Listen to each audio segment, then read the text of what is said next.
Okay, it is exactly 6:30 p.m. Central Standard Time, and welcome to week one of Drugs and Crime. I'm Professor Richard Wright. Some of you may already know me, so I am going to go ahead and share some information with you guys. And so make sure that you listen very carefully to everything that I share today because this video will be one that will tell you the expectations for the next 5.5 weeks. And trust me, um, the quarter goes very, very, very, very fast. This course actually ends on the 19th of June. So it's not, you got a little over a month as of today, the 14th. So let's go ahead and get started so I can um, share the information.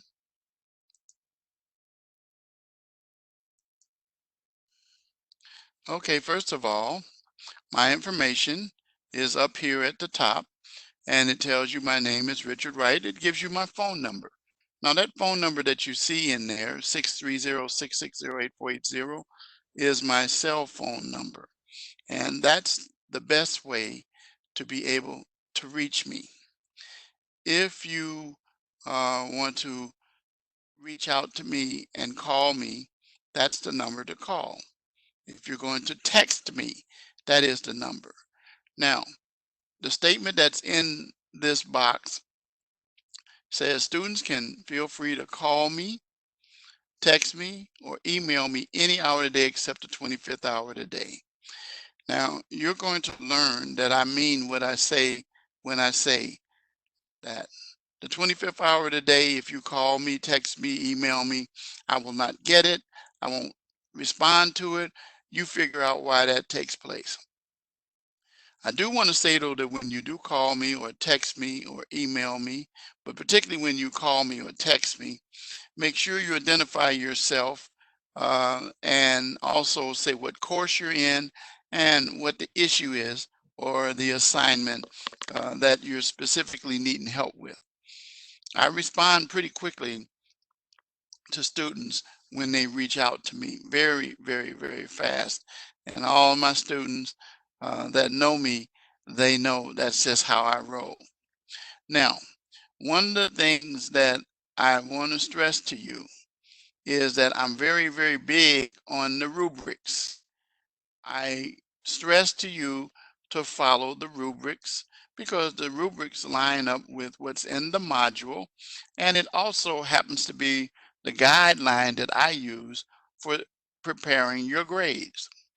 I will make remarks in there to let you know what you did wrong, why you lost points, and the rubric is very important. Each of the assignments have rubrics in them. And we will talk about that a little bit because we won't deal with it today during week one. We'll start dealing with it during week two. But rubrics are very important. Also, it's important that you understand that I am a stickler on APA, citations in the body and references in the end. Make sure you have a cover page. Make sure your paper is double spaced. Make sure that it's Roman 12 font, and make sure that you um, uh, make sure that you don't. And by the way, the running head issue is not a big issue anymore, so you don't have to worry so much about that. But it is very important that you satisfy APA. I have things in here that will assist you and help you out with APA. And critical thinking as well. And so with critical thinking, then you will discover how important that it is for you to be able to do some critical thinking. So I want each of you to understand that you have to make sure that you do critical thinking. So if you have a concern, again, I'm reminding you, text me, because sometimes I'm in a session and I can't answer. So text me, and that's the best way uh, to reach out to me in terms of it. So um, that's what I want to let each of you know. Now,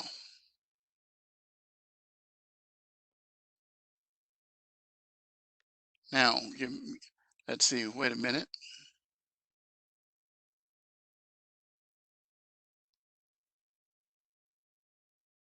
Huh.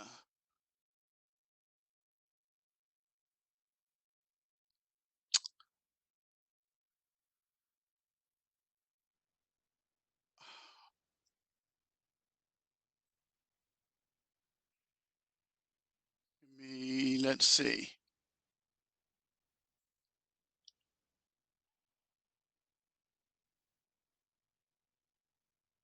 Okay, let me come down here.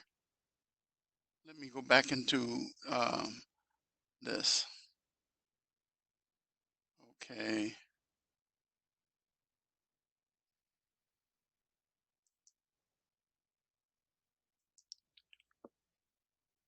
Okay, let's go ahead and let's go back into what I was sharing with you. So I had to fix something. Okay, so make sure that you understand uh, critical thinking. Critical thinking is very, very, very, very important when it comes to completing assignments. I want to see the details of the information that you think about in terms of when you submit your assignments. I have in this uh, classroom a video on critical thinking, and then we're going to talk about critical thinking in a little bit, because critical thinking involves one of the transferable skills that is very important. So make sure you follow these 3 points: rubrics, APA, and critical thinking. And while I'm talking about that, make sure that you run all of your papers through Grammarly. Each of you have a Grammarly account, and I will uh, share that information with you in just a few minutes. This is an additional reminder that's not in the rubric, but you will lose points if you use the textbook as the sole source of your papers. In fact, I want you to lean less on the the textbook, and I want you to conduct research. And that's one of the key things I want you to do. If you don't, you will lose 2 points for failure to conduct the research. We want you to get accustomed to being able to find resources that will be credible. And so we're going to deal with the issue of making sure that you have valid resources when we talk about the transferable skills in just a few minutes. I already talked about APA. You'll lose point if you don't provide a cover sheet for your written assignments. So it's very, very, very important. And this information here, take time to look at it. If you need a tutor, it is important for you to do so before you get in trouble. Also, I have some articles here that tell you about how to do research and going beyond the textbook.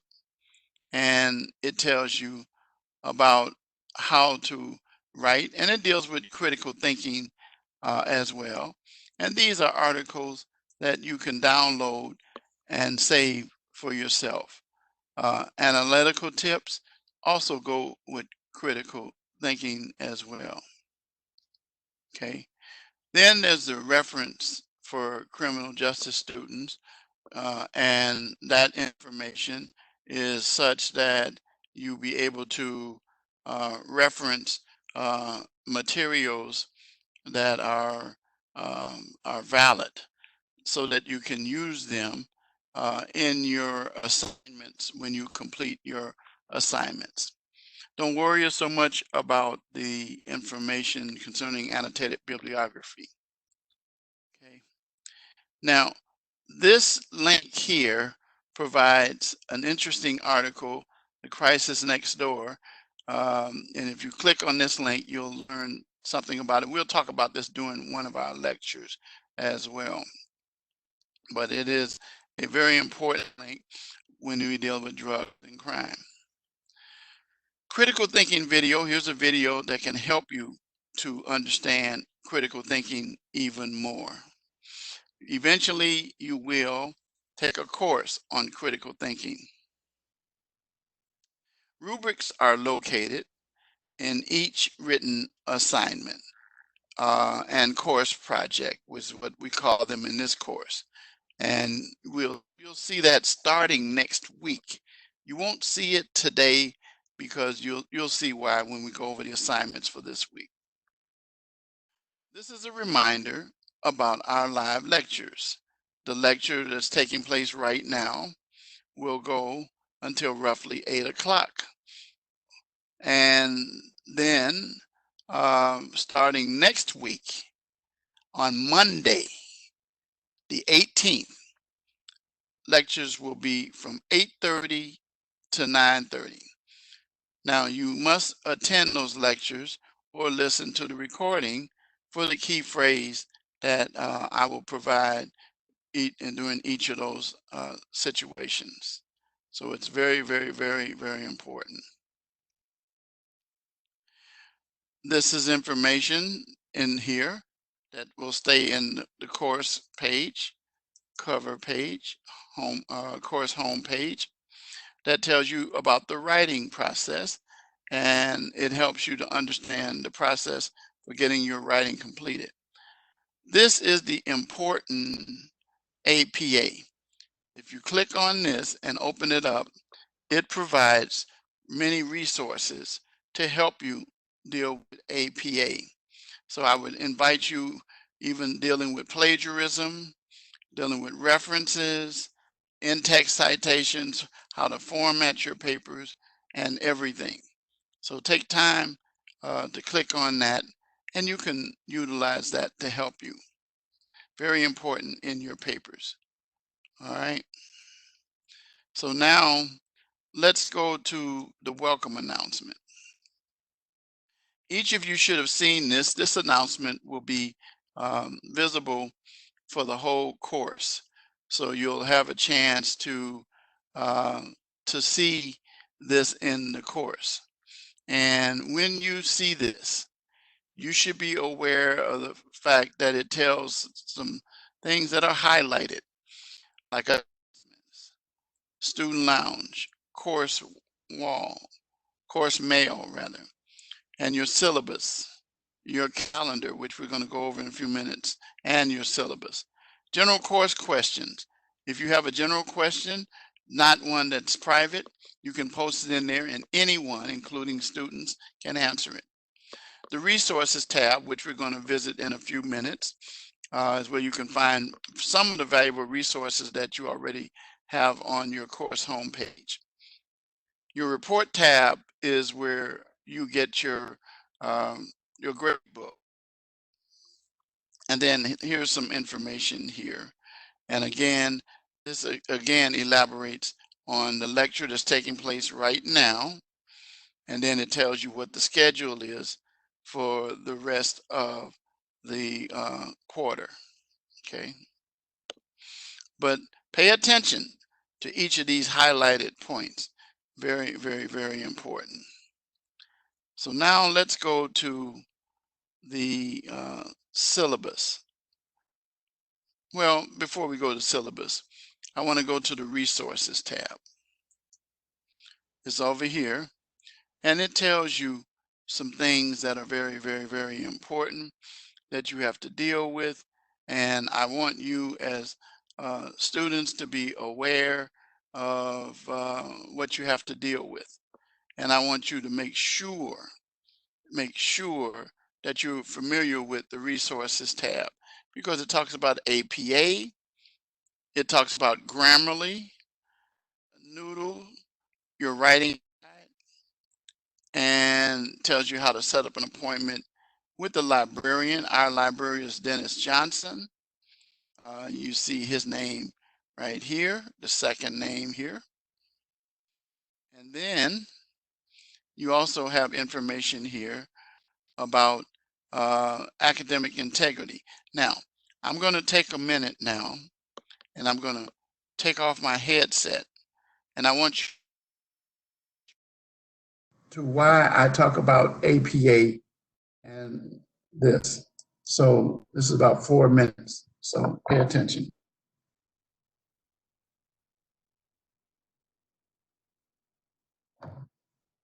What is academic?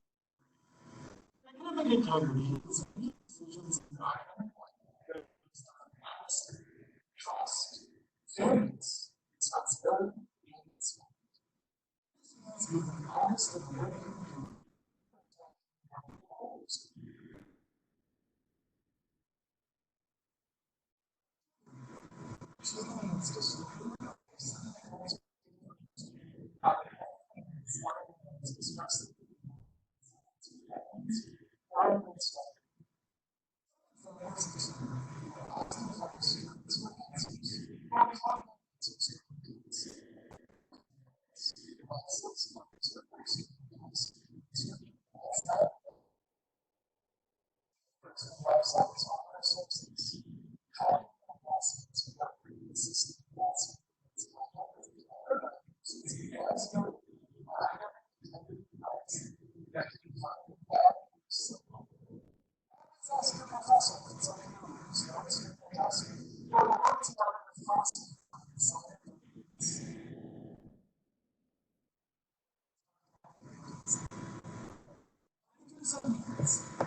Okay, guys, so that's why we talk.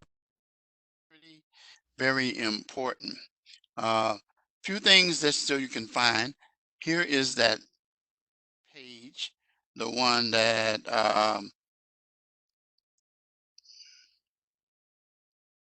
that helps you to be able to look at the library and learning system. So that's just one of the online library things. But there are various guides in here by topic and subject. For example, down here, you can see by each course, topic, and then there's one for the library and learning center home. There is what you were looking at earlier. And you could hover over these, each of these, and be able to find things as well. Okay. So that resources tab contains a lot of really good information here. Don't hesitate um, into using it.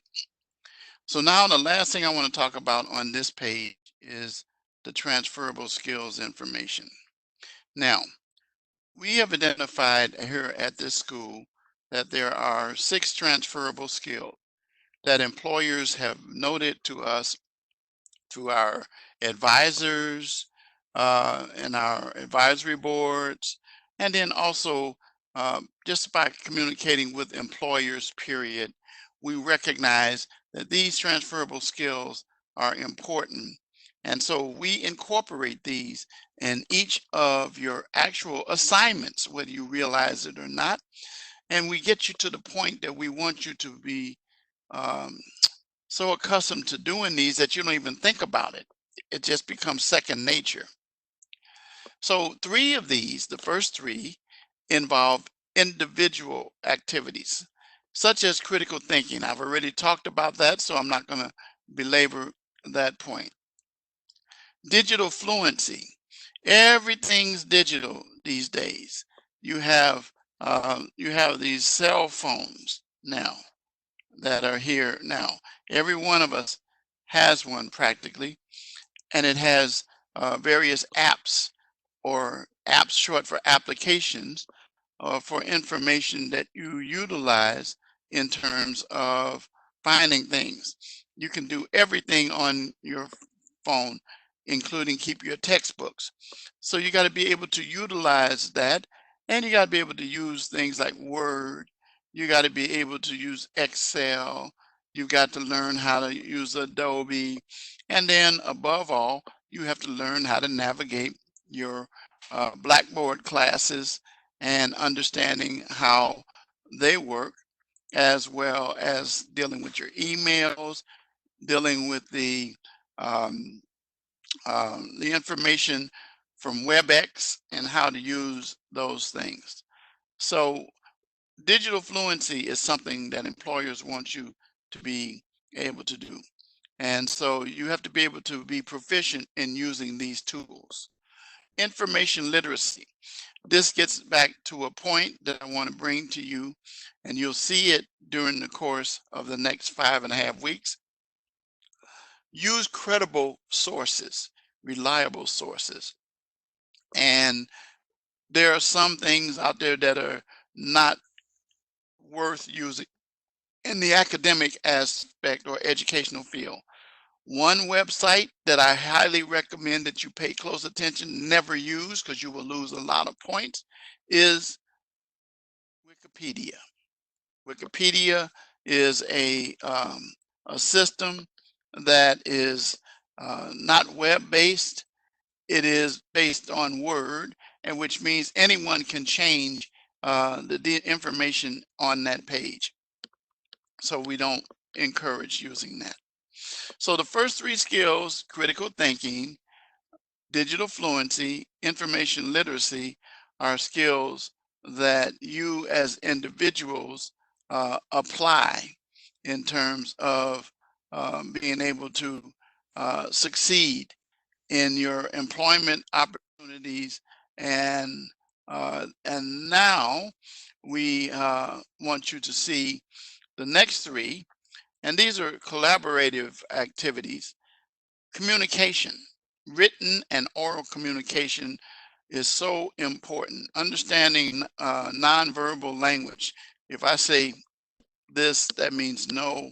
If I do this, means yes. This might mean okay, and maybe some other places it might mean other things. The point of the matter is that we have to be able to communicate. And so you're doing these things.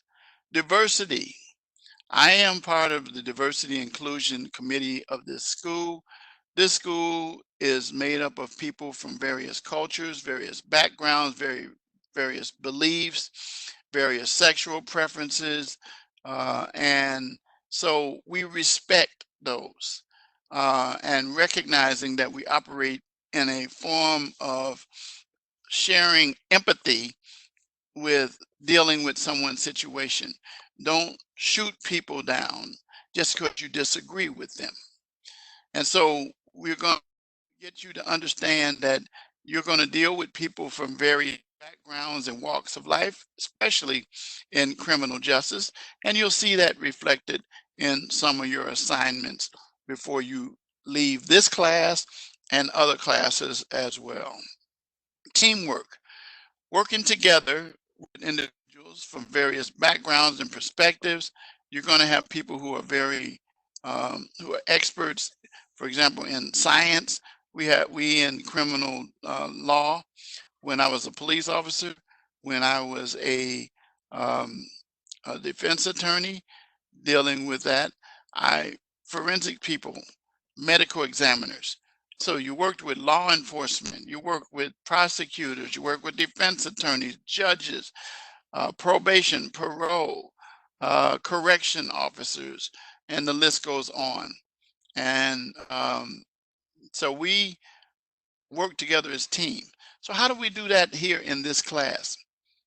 When we do our discussion posts, we share our views and our positions in our discussion posts, and we respond to the discussion posts that are presented by everyone. Finally, we deal with ethics and professional responsibility. I taught classes in ethics in criminal justice, business, and medical law and ethics. But the criminal justice ethics course, which I really appreciated, they did discontinued it and made a Gen Ed ethics course. We're hoping that one day will bring it back, because there's some special uh, things that individuals who are in criminal justice have to deal with when it comes to ethics. So it is very, very, very important for students to understand that you have to be an ethical person. For example, don't tell me stuff that's not true. Like, for example, if you didn't get your assignment done because something happened, don't make up something. I don't need your obituaries if someone dies. I don't need your notes from doctors. I don't need your orders if you're in the military. I believe you, because we always remind you that if you're an unethical student, and we have a code that we're going to go over in a little bit in the syllabus, then you'll be an unethical professional, and bad things can happen to you. So always operate ethically. Truth will withstand any time. Professional responsibility, all of areas of criminal justice. When I was a lawyer, I had the canons I had to respond to, and as a professor, I have things I have to respond to. Students have asked me things like, "Can I get the answers to my questions and that I got wrong on a quiz or a test?" And I will tell them, not really, because there are other students who are taking it, and we don't want to get information out there as to the answers that you get. I might have a general discussion with you about it, but I'm not going to put it in writing and give it to you, because we don't want to interfere with the integrity of the exams that are taken by students in the future. And so those are the 6 transferable skills that you will be able to identify in every class that you take. And they're going to be that, like I said, we call it transferable because it transfers into life skills when you leave here. You can learn more about that by clicking on, I'm going to go back. You can click on each of these, and if you open it, just to show you an example, it tells you, like, for example, about critical thinking, and it explains some things more in depth if you want to learn more about that kind of thing. So as it says that you can click on any of these and it takes you uh, to the next one. And so you can learn in-depth information about each of these, okay? And that's what I wanted to share you in your under your resources tab. All right, so let's go back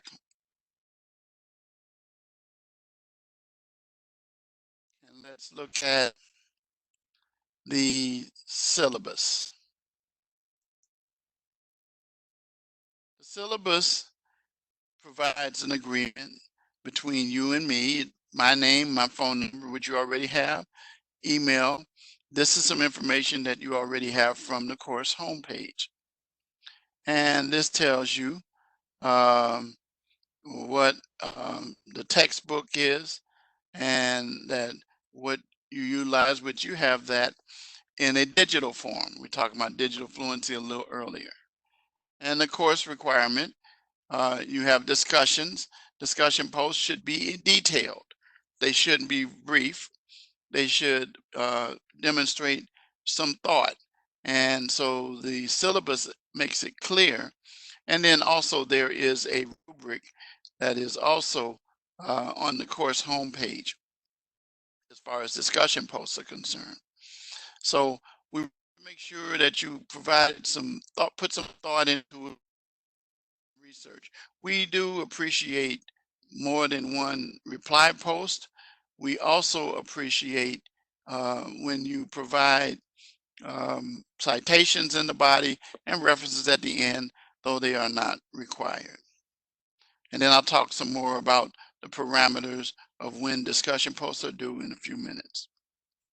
These are the requirements that you have in class. Your readings, again, all of this is in the course calendar. It's in the announcements. It is also uh, found in the module itself each week. Your discussion assignments, your quizzes, there will be 5 quizzes throughout this course. Each quiz is a multiple choice question that is timed, and we'll provide some details to help you. Course project, there will be 4 course project assignments starting next week and through week 5. And we'll cover those. So there's 4 of them. And these are basically your written assignments that are based upon a topic that we will discuss. Okay, and I'll talk about that a little bit too. Then your final exam, 20 multiple choice questions, will be comprehensive and cover the materials that you covered in these 5.5 weeks. Okay, it's going to be 20 multiple choice questions. And then your live classroom lectures, we've already talked about that. The additional information. Okay, so your assignments break down with 60 points for discussion posts, quizzes 75, course project 160, final exam is 40, live classroom lectures 30 for a total of 365 points, a perfect score. Now, I'm going to say this up front. I operate on the basis of B minus to A. I will not answer the question of how do I get a C in your class? How do I get a D in your class? and those kind of things, because you don't need me to answer that. You could do that all by yourself, and you yourself. So I'm not going to um, put you in a position where I'm enabling, you know. So, yeah,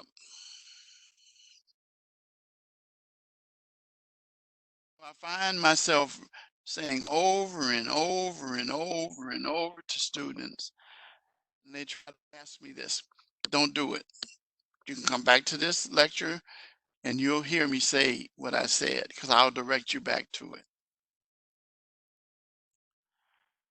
Transferable skills, we talked about that already. Attendance policy, you can take a look at that yourself. Now, I want to talk about the late assignment submission policy that's set by the school, not by me. Students have up 7 days to submit assignments. However, what I'm about to say next, each day, starting from the first day, you lose 10% of your grade. So follow along with me.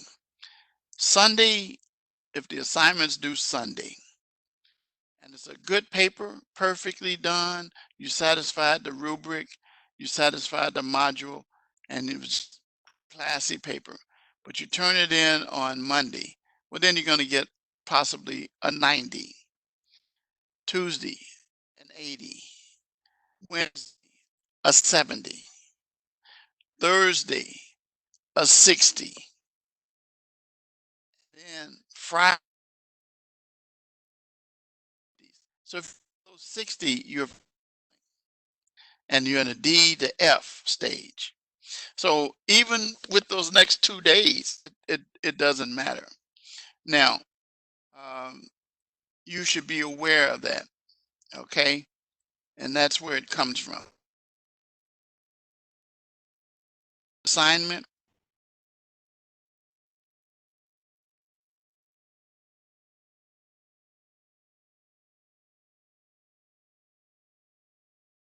that's a problem. Then let's talk about the third line in this. It says instructors may waive late penalty or time frame in the case of extenuating circumstances. So that means that it is as your professor to waive your late assignment points. So if you have extenuating circumstances, and that's determined on a case by case basis, your dean's not going to do it. Your advisor's not going to do it. The president of the school's not going to do it. It's up to me. Now, I'm very liberal when it comes to doing that. But like I said again, you have to let me know. I don't know if you have some extenuating circumstances just because your assignments aren't turned in. You could be just goofing off. And there are some situations that some students call extenuating circumstances that are not, such as I had a trip that I planned. I had planned before class, so I'm going to be late getting assignments in. Not going to fly. Uh, you also have issues where students will come back and say, I had to work overtime. Well, it depends. It depends on what kind of work you do, what you're doing. Let me say, for example, if you're an essential worker and we're in this situation now, which the pandemic kind of stretches extenuating circumstances, but we still uh, try to not let you run loose. But the point of the matter is we work fair with you. Okay. So the key thing is be aware that if you're a person like a nurse or something like that, I have some students who are in law enforcement. I have students who are correction officers, and those areas sometimes require them to work longer hours. Well, I'm not going to penalize them in those situations because that's the kind of work that they do. But once again, understand. Let me know. Let me know as soon as you can. And if it, I wouldn't send an email. I would text or make a phone call to let the instructor know right away. All right. So extenuating circumstances. Now, let me talk about discussion posts. Now, I have a policy with discussion posts. Well, first of all, let me say what the school policy is.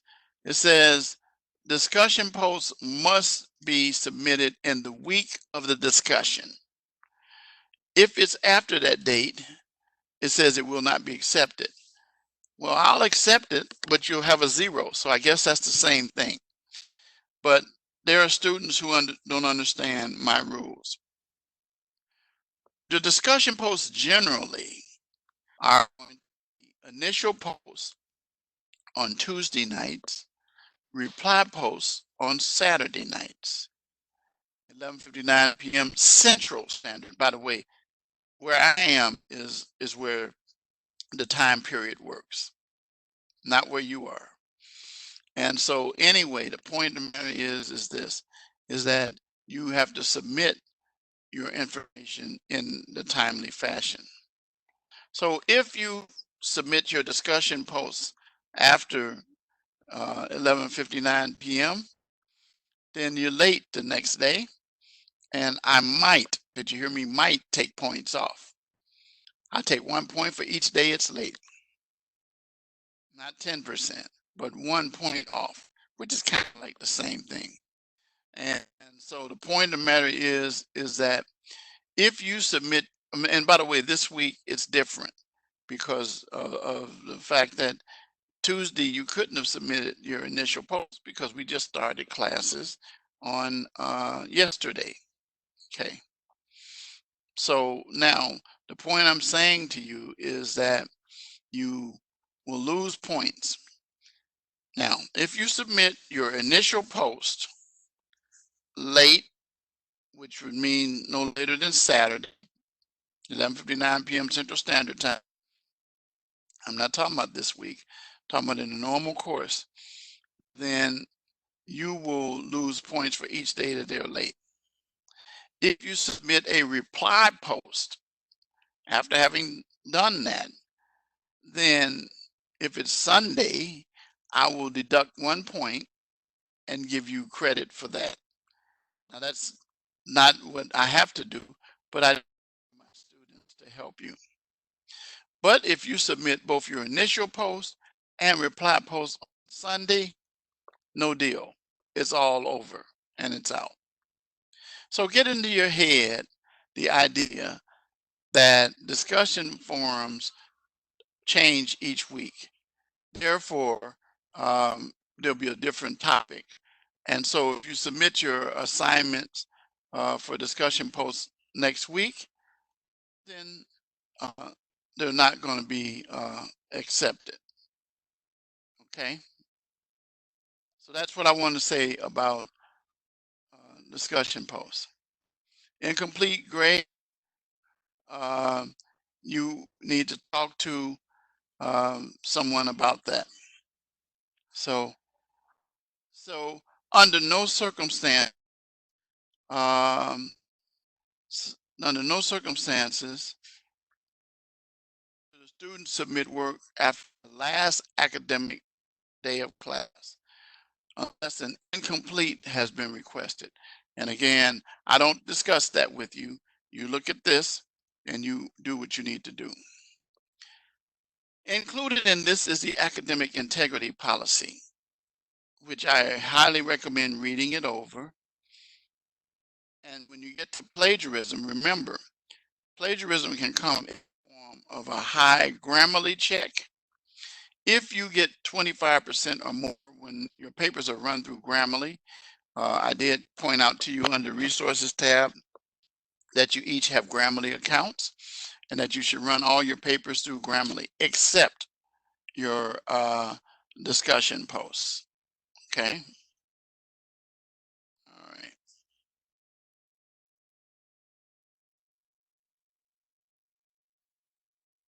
That's what I want to say about that. So we're done with the syllabus.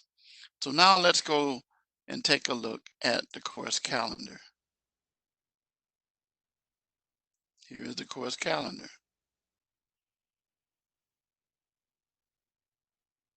You can see where we are here. Yesterday, you started. This is your live lecture that's taking place. Notice this week, your initial post and reply posts are both due on Saturday. That's the only time that's going to happen to the last week of the course. You'll see what I'm talking about when I show you. So both are due not until Saturday. And then your quiz will be due on that Sunday, along with your key word or phrase. Now, the way you look at this is that you see these little lines, click on it, and it opens up. And it gives more details in there. Okay, so it's not just this little line here. So you'll see that. So now next week, we'll start on that Monday with the lecture. You can see that right there. And then each Monday after that. Now, let me show you how quickly this course goes. The 19th is it. That's when I said that the exception of when your reply posts are due, not on the Saturday, but on that Friday. And you'll be reminded of that, so don't worry about it. But I want to get it in your head right now that the course absolutely ends on the 19th. Okay? Calendar is in your um, module in your classroom, and you can go look at it at any time, and it tells you your assignments, tells you your due dates, and all of those kinds of things. So that's that. Now let's go to module 1, which is this week. Now, one of the things I want to point out to you before we get to lesson content is that the assignments are always in this area. So you click on the assignment, and then it tells you about your discussion. We've already kind of talked about how that is. And so you're going to do your first post based upon these facts or this bit of information. Okay. Then your reply post, you're going to respond to a student with a different drug. Okay. Now, it says be sure to include proper citations. Again, as I said before, and I'll say it again, I appreciate them, citations in the body and references at the end, but they're not required here. You won't lose points for that. Then you have your quiz. Now, it's a time quiz, as I said, 30 minutes. And I said you'll have 5 of them. You'll have one each week. I think it's week 1, 2, 3, 1, 2, 3, 4, I think, and 5. There's not one week 6 because that's a final exam. Okay, but you'll see in a minute how we prepare you to get ready for these quizzes. And then your live lecture. So, and it tells you the due date and all of that too, time. And there it is, Sunday, the 17th. So that's in the calendar. It's also over the assignments as well. Now, one of the tools that we recommend, and you'll see it in every week, is this drugs and crime course guide. I cannot understate how important this is because it was put together to be benefit to you as a student. I got too much background noise. I got background noise. And sorry about that. I can't have that. So anyway, um, the drugs and crime course guide is very, very, very important. So you should click on this. This is what I'm going to tell you. Pay close attention to it.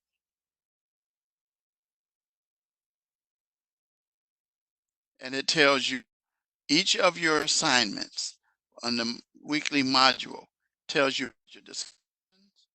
It tells you how to, for example, if you just get here and you run across this, just click allow and it'll open it up. And then there is a video about finding newspaper articles, the course projects, and everything. Credible sources, everything you need. This was put together by the course developers to help you to be able to navigate this course and make this course easier for you to be successful in. So you'll see this every week and you use that and we encourage you to use it. Okay. So again, there are the assignments above. We went over that already. So now let's take a look at what happened during the course of the week. Now, today I'm not going to go in detail, but in the lesson content, normally I'll discuss the topics that are available in this. And so it tells you Controlled Substance Act, Controlled Substance Act activity, narcotics, amphetamine, cocaine, marijuana, synthetic drug. But I am going to talk about this, the course project introduction in just a minute. These are things that you go over each week, and normally I will be doing a lecture involving these, but because it's open house, I will not, but letting you know that this is information that you have, and you can utilize this information for preparing, along with the reading. And by the way, each week I will give you uh, PowerPoints to coincide with the reading. For chapters 1 and 2, I will be sending that to you email shortly. Okay. So Controlled Substances Act, and then you go through and you can do these activities and you can match them up. This is something that help you, and you'll have to and learn which schedule that these are and match the correct schedule. So if, for example, to take peyote and put it under 1, match the correct schedule. Is it a 3? Nope. Is it a 2? Nope. Is it a 1? Yes. Then you can do the same thing with PCP. Is it a 3? Nope. Is it a 2? Yes. Antibiotic steroids. Is it a 3? Yep. Valium is a 4. And then you go to the next one and do the same thing. These are things that help you prepare for the exam. What are narcotics? You can open this up and then it gives you more information that you use for studying as well. Amphetamines was cocaine, marijuana. Synthetic drugs, we'll be talking about this in detail as well. Okay. So now let's talk about the course project. When you think about course projects, generally you think of something that's really extensive. Well, this is not the same thing. One of the things that you're going to discover about this is that the one of the most abused drug is heroin, and that's what your course project is going to be about. And you're going to deal with various levels or various ways that heroin is involved. And so, so we deal with this, and we deal with opioids, which are chemically manufactured, um, and and we'll be dealing with those things. So you can take a look at this information. Now, here's the due date. As I said, each week, these are separate assignments that the rubrics are separate. Week 2, that's next week, what is heroin? Week 3, heroin and crime. Week 4, heroin and opioids, the law enforcement perspective. And week 5, heroin and addiction, one person's journey. And that'll be week 5. So those are the written assignments for this course, basically. Now, it tells you that each of these, what you'll say when you look at the rubric, is that there's a minimum of 3 credible sources and reliable sources, and you cannot use your book as a reference for any part of the core project. You see that? And I already talked about Wikipedia, but you can't use Wikipedia because it's not credible. We talked about that. You can include pictures in your paper, but it's not required. That will not help satisfy the requirement for the number of pages that you will see in each of these assignments. So you don't have one this week, but you can begin research and reading about the heroin epidemic as you prepare for your module 2, which we will talk about next Monday. And then and then 3, we'll talk about that week 3, and then week 4, and then week 5. Okay. And that's it. Each of these are graded separately, as I said already.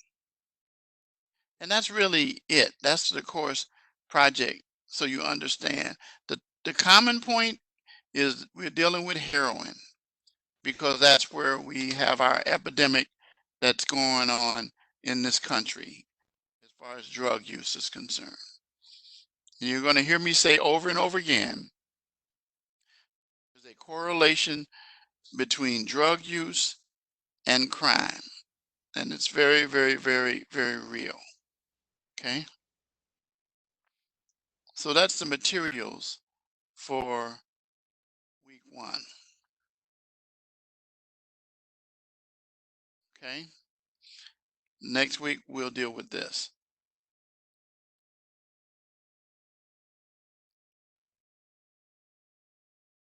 So now I want to go into talking about something that's very important for you to understand why I am the way that I am, what made me become the way that I am as a professor. And you'll see in every announcement, going back to the course home,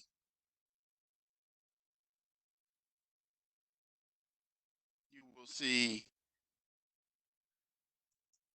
as we look at week 1 announcement, by the way, which we did not, you see that we deal with the topics that we just discussed. Chapters 1 and 2 of the textbook tells about the lecture, and then it discusses the discussion posts, classification of drugs and controlled substances, and then complete the quiz. Okay, I already told you how to get ready and be ready for the quiz. Okay, and you know the due date because it's on your calendar as well. Now, my motto is adversity is the springboard to success. So now I want to shift and leave the topics for the week. If you have questions, reach out to me. You know how to do it. So I'm going to go back into the classroom itself, and I'm going to talk about that adversity is the springboard to success. Yours truly has been through a whole lot to get to where I am in life. It all started when I was 7 years old, and I was living on the west side of Chicago, along with my mom, my dad, my 5 sisters who are all younger than me, and then there was a guy who was renting there. Memorial Day of 1957, which by the way was the 30th, that was when Memorial Day was celebrated, on the 30th, and not the last Monday in the month of May as it is now. My dad and I had gone to a baseball game. There were people who had been over at the house celebrating the holiday barbecue, and they had been doing things like playing cards, drinking, and stuff like that. Well, it came time for us kids to go to bed. I was 7 years old at that time. So a fight broke out in the house. It ended up coming into the bedroom where all 6 of us kids were sleeping. We were sleeping in bunk beds, and I had my separate bed, and the girls slept bunk beds, one at the foot, one at the head, and that's how it was in that room. Well, the fight ended up in the room. Someone turned on the lights. It turns out to be my mother, and the guy and my father were in a struggle, fighting. The next thing I knew, this guy took out a knife and stabbed my dad in the forehead. And then he ran out. Well, the blood was pouring down in streaks. It's like if you ever see pictures of Jesus Christ, they show the streaming blood. Well, that's the way it was for my dad. And I have a photographic memory, so I'll always remember this, unless I get Alzheimer's or have a lobotomy or something. Well, at any rate, when my dad was carried out by the police, his eyes were open, but blood was all over him. So it was a stare. So he passed away. A few days later, the guy who had stabbed my dad, his name was Scott, Webster Scott, showed back up in the house. Now, instead of sleeping in his room, he was sleeping with my mother. Well, I found out that the case was dismissed because they didn't have evidence of what happened. So my dad was buried. From 57 to 62, this man subjected my mother and our household to domestic violence. He would beat her frequently, and he would go to jail, and my mother would go back and get him and bring him back. And so that happened so much that it was like my mom's face was disfigured. And so it was bad. It was bad, guys. So then finally, my mom, the area got pretty bad. And so in 62, my mom decided to move. The gangs did something very interesting. They decided not to recruit me because they knew what I had gone through as losing my dad. But my mom moved anyway. So we moved out of the house that she owned, 2 flat. We lived on the first floor, and we moved to Gary in a single family home in a community that was really nice called Terrytown. Little league, it had grass. It was just really a nice community. So we moved there in 62. And when we moved there, at first, my aunt, one of my mother's sisters, came from Michigan. She's a character like Medea in Tyler Perry. She carried a gun in her purse and all those different things. So she was pretty tough. So there was no beatings at the house. This didn't do anything. So my mother, she had a restaurant that she got, and restaurant in downtown Gary. Well, as a result of that, she was gone quite a bit from home. So around March or April, um, my aunt left to go back with her husband in Michigan. and things didn't really happen too bad because we didn't have much more time after that. So we came to Memorial Day of 1964, 63, and I was 13.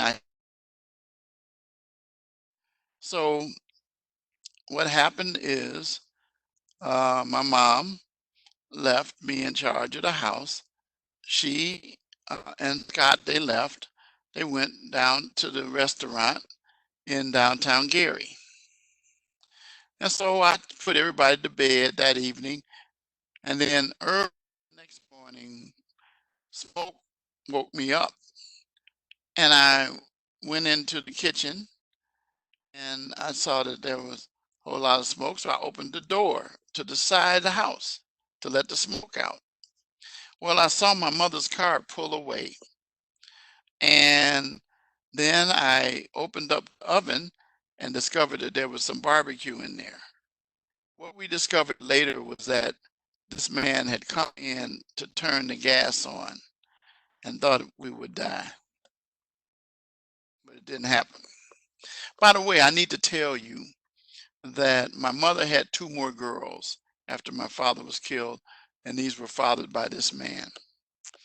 So anyway, um, my mom uh, hadn't slept in her bed. I checked the bed and I saw, and it wasn't unusual, like I said, because she'd be gone a lot. So we went about our business during the day, and all of a sudden, some point that day, two police officers show up and they announced that my mom had been found dead in Chicago. I lost it, guys. I started yelling and screaming. The guy's name, Scott, Scott. Then I realized that the kids didn't have anybody else to lean on except me. So I ended up gathering my wits. An aunt, not the one from Michigan, another aunt, my mother's sister, came and got us and took us to her house in Chicago in the Chatham area. She told us that we were going to be here for a little while they figure out where they were going to send us, but that the plan was to split us up. And that made it even worse because we had never been split up before. So here were 7 girls and me, the boy. So my aunt turned us into servants at her house, made us clean up. Her kids could go to the YMCA, but we weren't allowed to do that. We had to be servants. And then aunt, the one who was from Michigan, came back. She found out what was going to happen, and she said, "We're not splitting these kids up. My husband and I are taking these kids." And she took all 8 of us, had a house built in the further south side of Chicago in the Morgan Park area called Maple Park. And we moved into that house in 64. Now, let me back up to 63. When my mother died, I saw her body at the wake and I lost it and I couldn't go. I never went to the funeral. And for many years after that, I never went to Burr Oak Cemetery, which is where she was buried, along with where my dad was buried. Until finally, some years later, I ended up going there. Well, it gets kind of heavy when I start talking about this, but I want to tell you guys to understand something about me. So, at any rate, in 64, I was 14 years old. I would find out that Scott had pled guilty to killing my mother. So he was going to be sentenced to 10 years. 10 years is what he was going to be sentenced to. Now, 10 years was quickly brought to my attention, it meant 5 because of for a day. So then I was further told that for good behavior, he could end up serving 3.5 years. Now, that bothered me. So I began asking people questions about that. And finally, someone told me there's these people called lawyers or attorneys. Well, the only attorney and lawyer that I knew about at that time was um, Raymond Burr, who played Perry Mason on television. So I went to school and I asked the librarian at the school if we had any books on attorneys.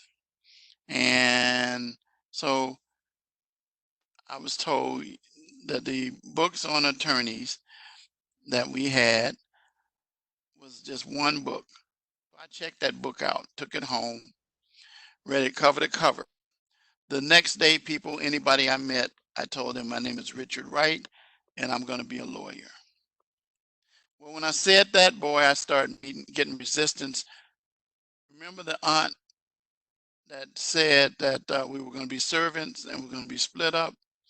She said that I was aiming too high because of who her sister was. My mother didn't have what it took. But I'm going to tell you guys that don't tell somebody what you're going to do. Just do it and then let them see. And then they will learn based upon what you do, what you're able to accomplish. So I went over with the criticism. And anybody I continued to meet, I would introduce myself that way. The other thing was things got pretty bad in the house. My uncle, he wanted me to take his last name. I said, I'm not doing that because it's not out of disrespect, because I was the only one who could carry on my dad's name. The rest of the girls would end up eventually getting married, and that's what many of them did. So anyway, my point being is this, is that get along. Well, I would find out years and years and years and years later that he actually was sexually assaulting my sisters. So it was just a bad environment. My aunt and uncle used to get into it. They would pull guns, and there would be a lot of cussing and things that were thrown in the house. It was just bad. So anyway, I would stay out of the house as much as I could, and I established many surrogates with friends and their parents. Spent a lot of times at their houses. And anyway, um, I got active at the church in the neighborhood and began working as a youth at the church, and became the first youth leader at the church. Well,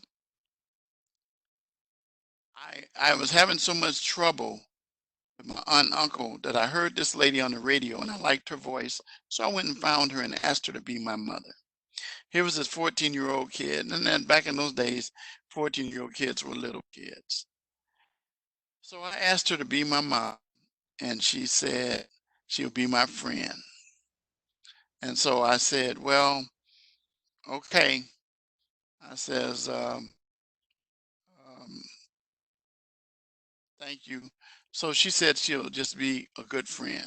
And so she began to mentor me and spend time with me, and gave me a break a lot of times to get away from the house. Well, moving along, as I proceeded through school, I was involved in sports for a little bit and other activities, but I had to stop sports because I took a job. First of all, I was a paper boy, and secondly, I was uh, employed at McDonald's as a grillman. And so I did that. I did those things. So I did a lot of challenging things. So it came to the point where it was time for me to graduate, and everybody knew that I was going to be a lawyer. Everybody knew that that's what I wanted to do.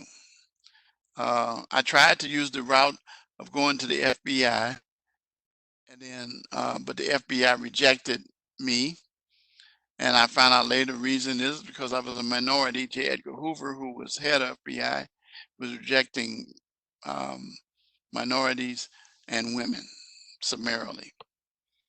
Years later, FBI reached out to me and I told them, nope, too late now. So anyway, back to when I was this kid getting ready to graduate from high school. Um, the church decided that they would offer me a scholarship.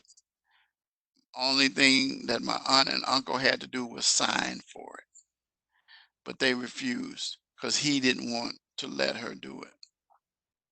Now, I knew that they were my guardians, but I would find out years and years and years later. I'm talking about when I was even a lawyer, that many years, what happened is that they illegally adopted me. And my name was changed, even though I graduated from college, from high school, and everything, and I still used my dad's name. So, even in fact, when I got married, and I'll talk about that in a minute. So, what happened is that I announced to my aunt, and then I says, "Well, when I graduate, I'm moving out." One of my friends, who was affiliated with the church, his parents let me come and stay at their house, and got me a job as a messenger in a big Jewish law firm. So I was on my way, guys. And so I started working at the law firm in the mailroom. In the meantime, I started taking classes at night in a city college called Loop City College, which is now Harold Washington, part of the City Colleges of Chicago. As I proceeded to go through school there, I decided in 1970 to get married, and I was 20. Well, actually, I was still 19 because I got married in March and my birthday was going to be in May. So I was going to be 20. So I got married. And back in those days, when you got married as a male, you had to have the permission of your guardians or parents. If a girl was 18, she didn't have to do that. So we got married. The young lady I was dating and I moved out of my friend's house. By the way, I was going to work in the morning, had to be at work at 8:30, get off at 4:30, be in class at 4, get off at work at 4, and have to be in class at 4:30. So I was pretty busy and I was taking a full load, but I was doing well and staying on the list. Even with those challenges, I studied on the L and carried books back in those days because we didn't have digital. So at any rate, um, found myself in a situation, as I said, I got married in 1970, and then 71, here comes one daughter. 72, here comes a second one. In the meantime, she was in school, my wife at that time, studying to be a teacher. And so we both were in school. So I was at this junior college and I was doing real well. I was active in student government and stuff like that, feeding programs and voter registration programs. I was involved in all that kind of stuff.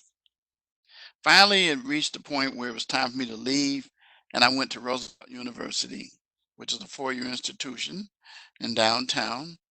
And again, I continued to commute on the bus and the train, L train, that is.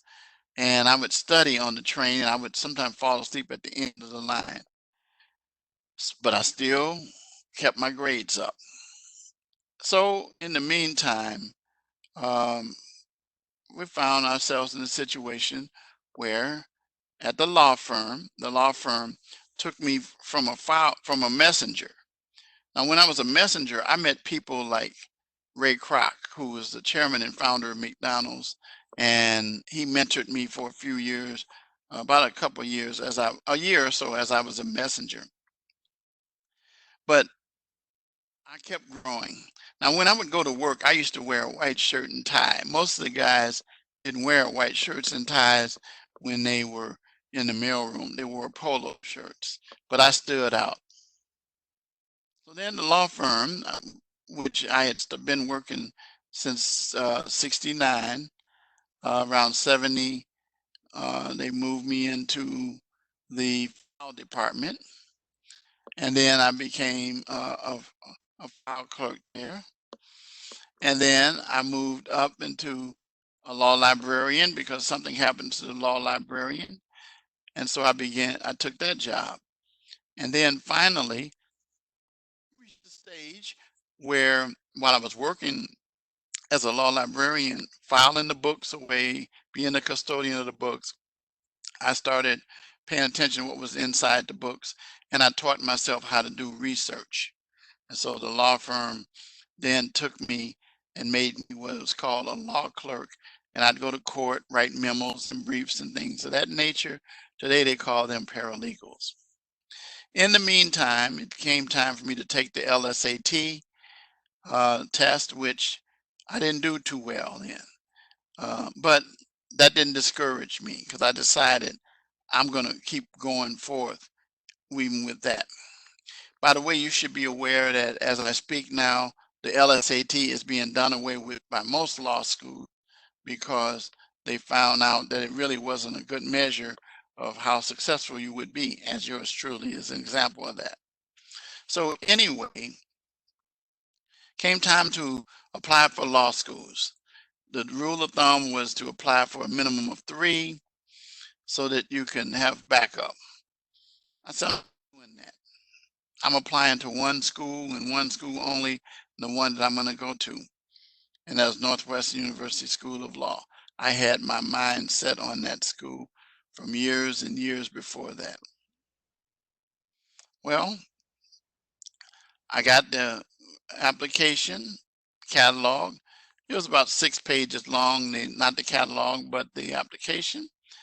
I filled it out, but then I added other materials. The package for the application would be about so thick it could fit into a big envelope, 8.5 by 11. But my package was like this. I had written samples. I had other information in there where I told a story about myself in writing. So I sent it over by one of the lawyers who worked there as an adjunct professor, and I ended up um, receiving a call from Northwestern where I was applying, and they let me know that they wanted to see who was behind this. Well, I was caught by surprise because I had read in their materials that they regular process. They've only had 250 but applying. So I decided I'm gonna be one of those. So I went to school and they questioned me about my background and questioned me about the materials that I had submitted. And then finally they adjourned and came back and they said to me, well, we like what we see in you. We like what we read. You're probably going to do very well wherever you end up. They said, we don't make decisions on law students based on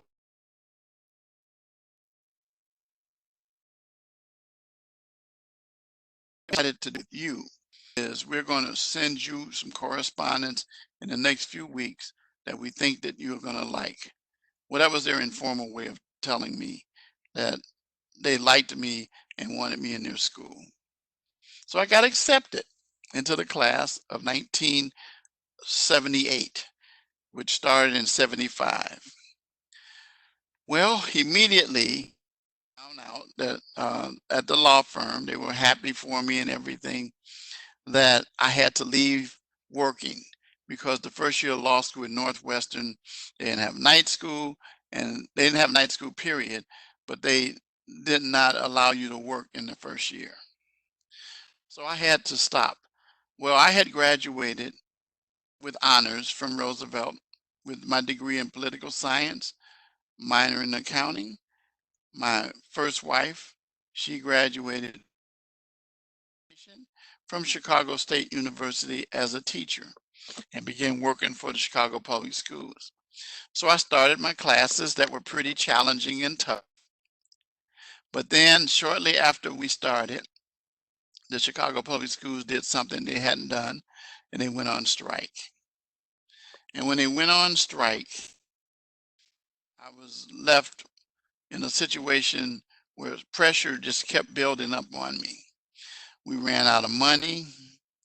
I studied by candlelight because we couldn't pay the electricity. We sent the two girls to be, she didn't live at that time, mother, and we weathered the storm. We ate our cans of beans and stuff in our apartment. The landlord worked something out with us where we could pay a little, and so we were able to keep the place. But we were not able to keep the electricity on.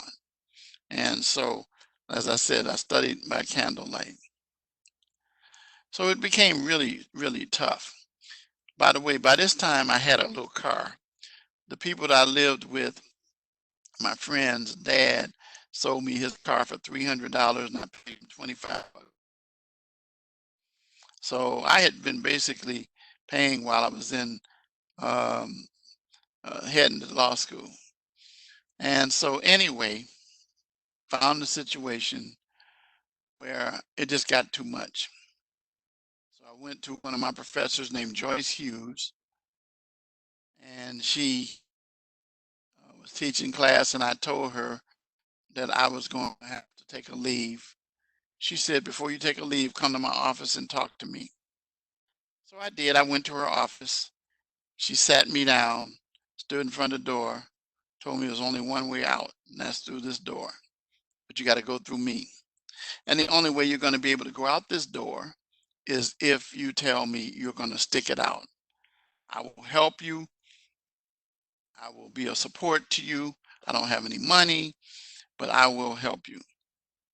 She was very adamant. So, of course, I took her up on it. And then 3 years later, I graduated with my law degree. And she was one of the people that I was happy, gave a hug and so forth.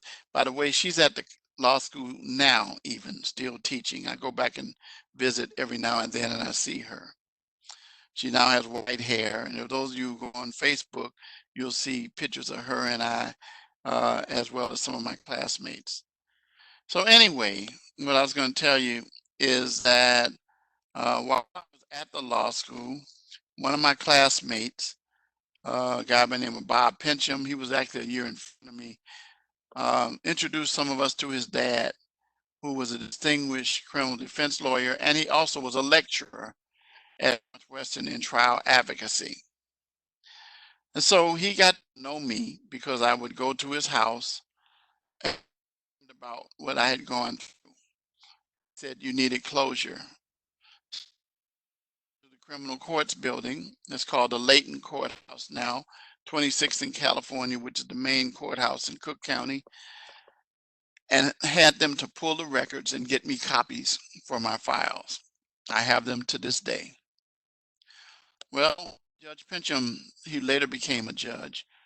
Judge Pincham said to me, I know you probably want to be a prosecutor, but he says, if you become a defense attorney, you will learn more about the system. Well, I hadn't really decided that prosecution thing, even though people would tend to think that. But I took him up on it. I said, I'll do criminal defense. So I graduated. And at the graduation, by the way, he was the commencement speaker, Judge Pincham was, for our class. Now, let me talk to you about graduation. When I made the list of people who were coming to the graduation, the very first person who got an invitation was, I bet you probably couldn't guess. I'm glad you asked.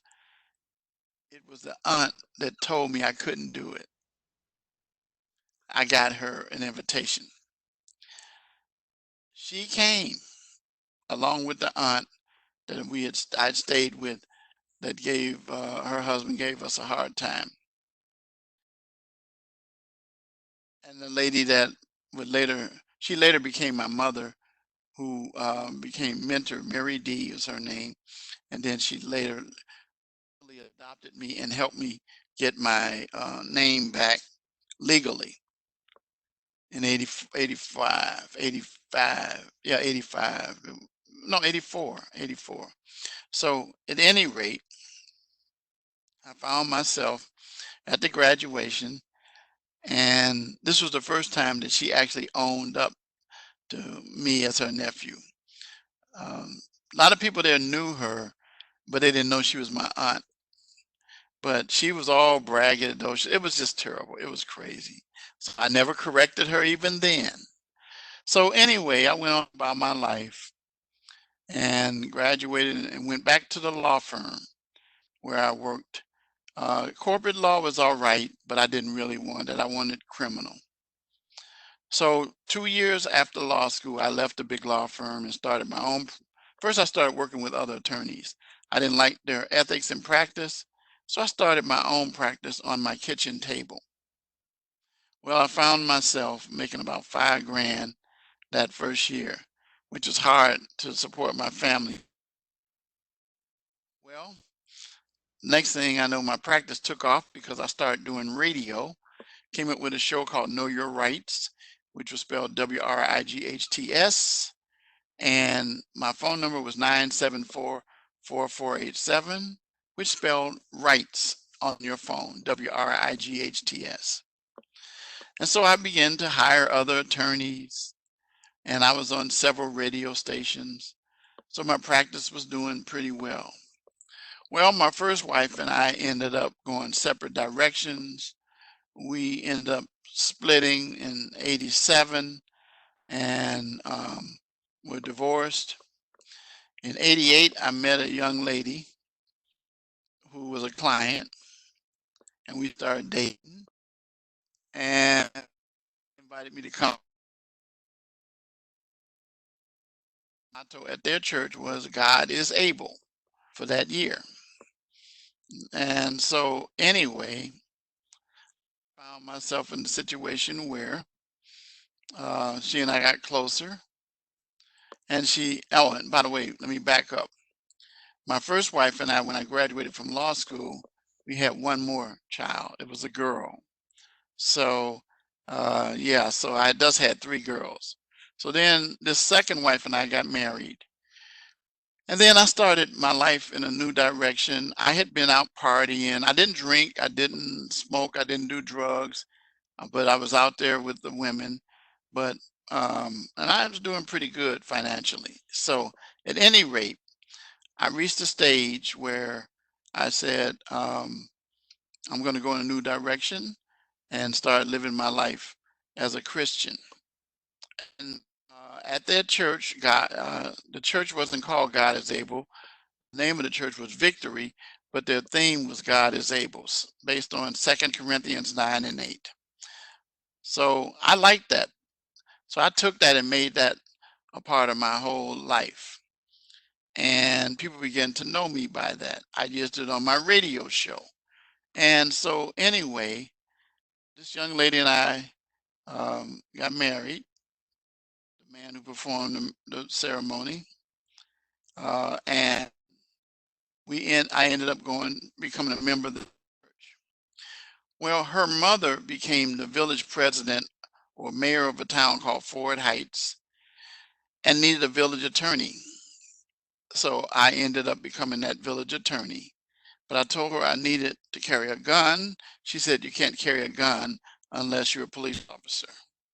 So I talked to her into letting me go part-time as a police officer, but I had to go to the academy and the village paid for it.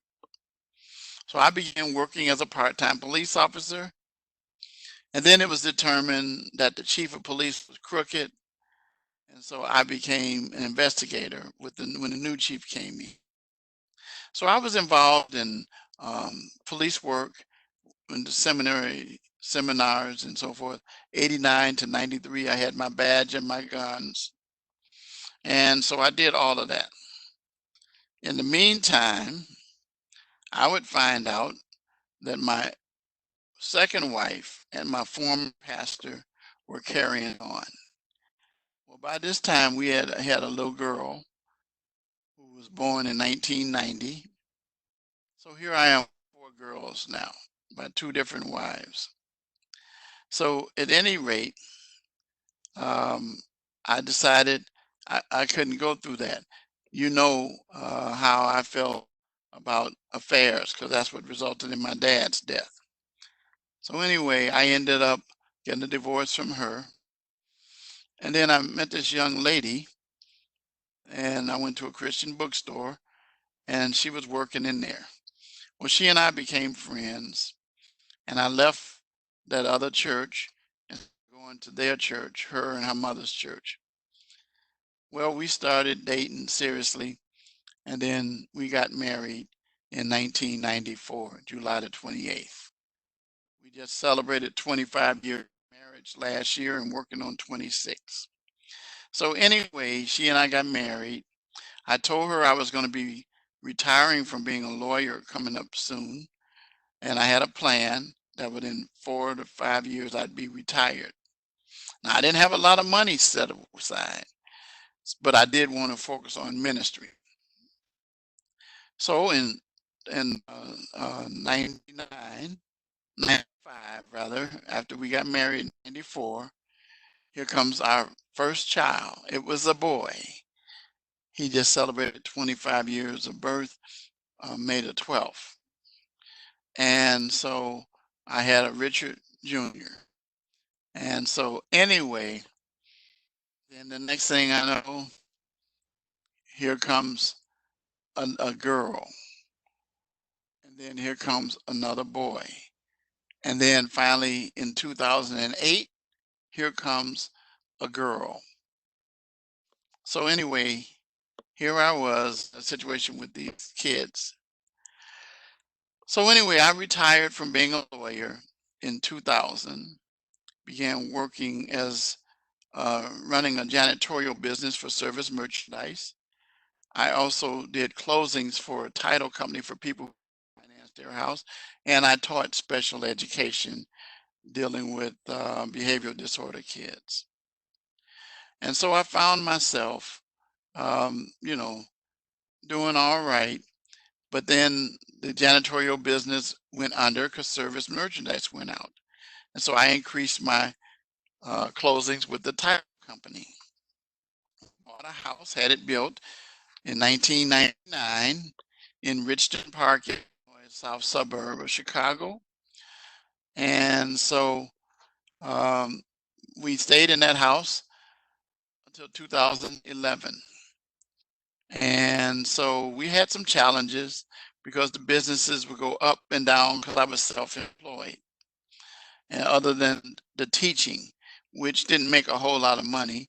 But at any rate, I found myself in a situation where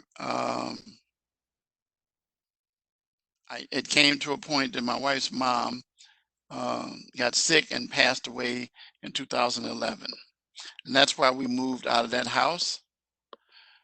And someone then came to me and told me about this school called Rasmussen College.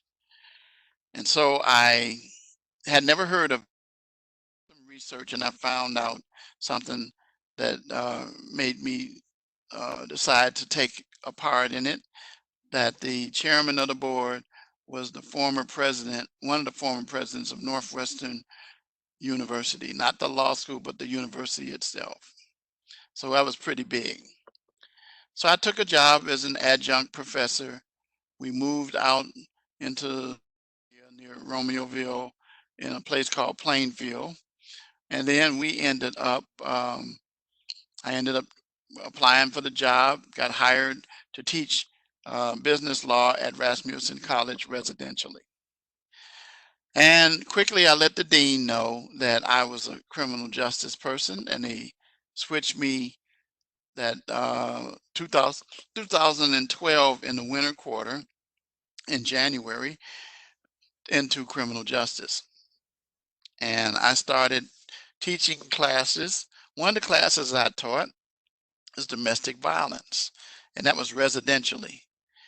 Well, as an adjunct professor, I had up and downs because usually the full-time professors, instructors got all the classes, and we would get what was left over. And so I continued doing closings at that particular time. So at any rate, my wife and I started a church called, you guess it, God is Able Christian Church. And so the church is operating even now. So anyway, we found ourselves in this situation with my four kids with her, and we rented a house, and we struggled to stay in that house. But in 2014, there came an opening for a state program coordinator position in criminal justice at Rasmussen for Illinois, which would encompass covering Romeoville, Aurora, Mokina, and Rockford. So I took the job, got the job, and I continued doing that and teaching three classes. Then finally in 2015, they came about and they made a change and they did away with state program coordinators. And so I began teaching five classes. And so since that time, I became an associate, an assistant, and now I'm full professor, Dr. Richard Wright, as of a few years ago. I have been teaching criminal justice at this school and sharing with students my experience during open houses so that they understand where I'm coming from. So I want you to understand something, that I am here to be a support to you as a instructor, as a professor, to help you. The one thing I do want you to be aware of is that I demand three things. I want to produce professional, ethical,